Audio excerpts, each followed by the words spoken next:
notre devoir patriotique face à l'hiver noir.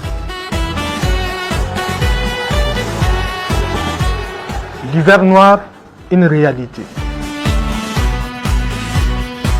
Peuple d'Afrique, aspirant à une Afrique libre, digne et souveraine, vaillant peuple de l'AES, héritier des grands empires, debout pour la dignité et l'honneur de la patrie.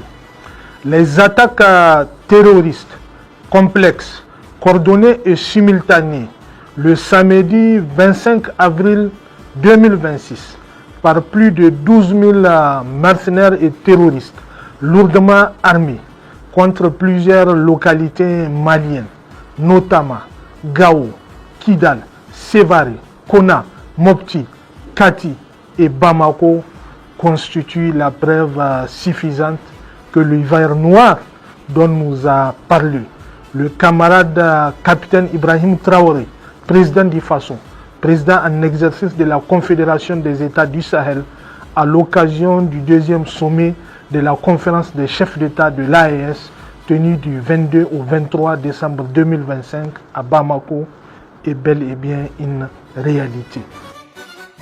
C'est qu'il y a quelque chose qui vient sur l'Afrique de l'Ouest, que j'ai appelé l'hiver noir. Il sera un hiver très froid, un hiver sanglant, un hiver meurtrier.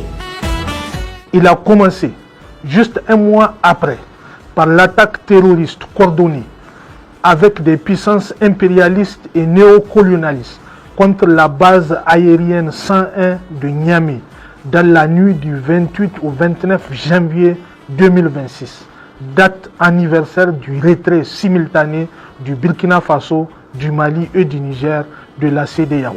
Est-ce un hasard ou une date bien choisie pour se venger de cette importante et décision historique des trois leaders de cette partie de l'Afrique libre et digne, j'ai nommé l'espace confédéral des États du Sahel.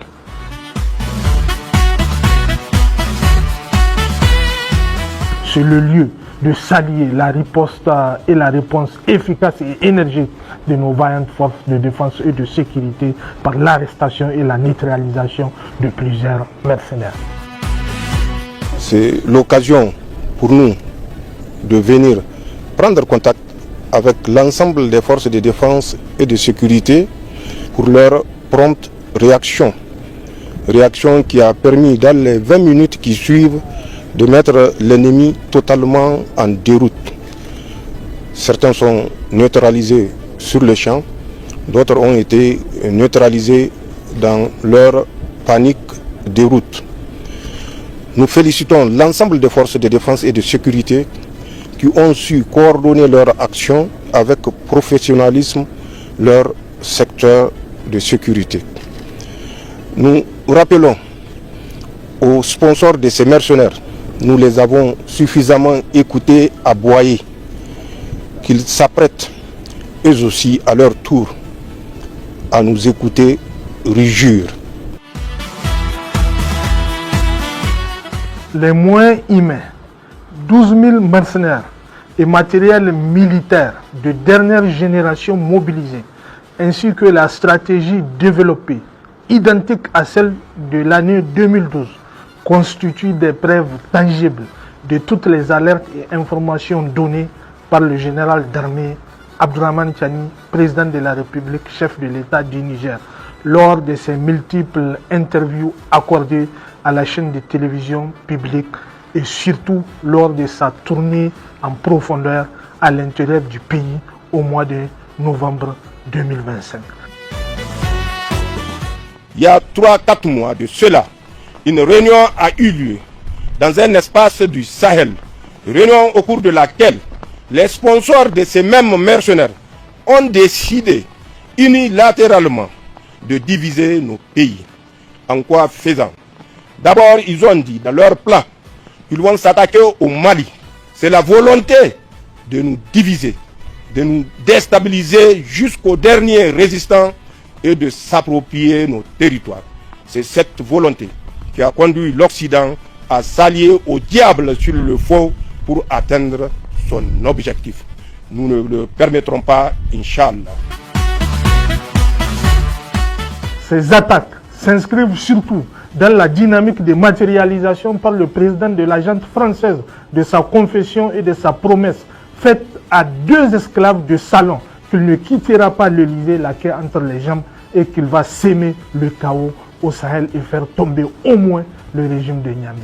Vœu de nuisance aux dignes et dirigeants patriotiques de l'AES qu'il ne s'est pas gêné d'exprimer d'une certaine manière à l'occasion du sommet en cours à Nairobi, au Kenya, de Africa Forward. Le président, vous disiez il y a quelques mois, ils ont oublié de nous dire merci, ce qui avait provoqué beaucoup de réactions vives au sein de la communauté des chefs d'État africains. C'est que je pense qu'ils ont été extrêmement offensants à la garde de nos soldats, mais surtout ils n'ont pas pris une bonne décision parce qu'ils ont acté en 2020-2021 pour ces putschistes que leur priorité n'était plus la lutte contre le terrorisme, c'est tout. Et je le déplore.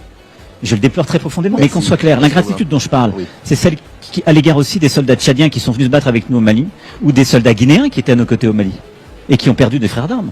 Mais ce que je dis, c'est juste la vérité. C'est juste ce qu'on vit, ce qu'on fait entre partenaires européens, ce qu'on fait dans le monde entier. Voilà. D'une manière ou d'une autre, il faudra intervenir tout simplement pour 3 raisons précises. 1, si on n'intervient pas, au final, on perd notre influence dans la zone et c'est la Russie et la Chine qui vont la maintenir. Or, si on veut réindustrialiser notre pays, on veut être souverain sur le plan énergétique et sur le plan économique, on a besoin des matières premières d'Afrique subsaharienne. C'est le premier élément. Mais ce que le président de la junte française, qui agit désormais à visage découvert comme sponsor officiel du terrorisme pour la déstabilisation du Sahel, ne supportant pas la perte du contrôle des richesses des pays de l'AES, spoliés depuis plusieurs décennies, n'a pas dit Inch'Allah. Et comme il ne sait pas dire, et il ne peut pas dire Inch'Allah, le peuple intrépide et vaillant de l'AES lui répond que Niamey ne tombera pas, Inch'Allah, que Ouagadougou ne tombera pas, Bamako n'est pas tombé, et Inch'Allah, il ne tombera pas aussi.